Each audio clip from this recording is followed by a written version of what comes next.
England के उत्तर में एक प्राचीन जमींदार ताल्लुके का मकान है जिसका निर्माण काल सन 1370 था।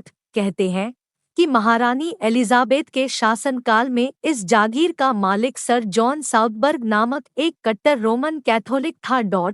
एक दिन सहसा उसे भनक मिली कि उसकी एक बेटी किसी प्रोटेस्टेंट से प्रेम करती है। इतना पता चलते ही उसके क्रोध की सीमा न रही।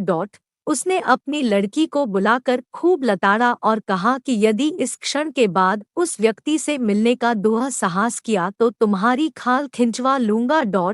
लड़की भी पिता के समान ही जिद्दी थी। वह अपने प्रेमी से मिली और भागकर चुपचाप विवाह करने का निश्चय कर लिया। किंतु दुर्भाग्य से कन्या के भाई को उनकी योजना का पता चल गया। एक दिन संध्या होते ही लड़की का प्रेमी अपने साथ दो मित्रों को लेकर उसे लेने पहुंचा। सहस उन तीनों पर कुछ लोग टूट पड़े और उनकी हत्या कर दी। इस जघन्य कर्म करने के पश्चात कन्या के परिवार वालों ने कन्या को किसी विदेशी मठ में भेज दिया जहां वह घुल-घुल कर मर गई। लोगों का कथन है कि अब भी उसकी प्रेतात्मा अपने प्रेमी से मिलने आती है।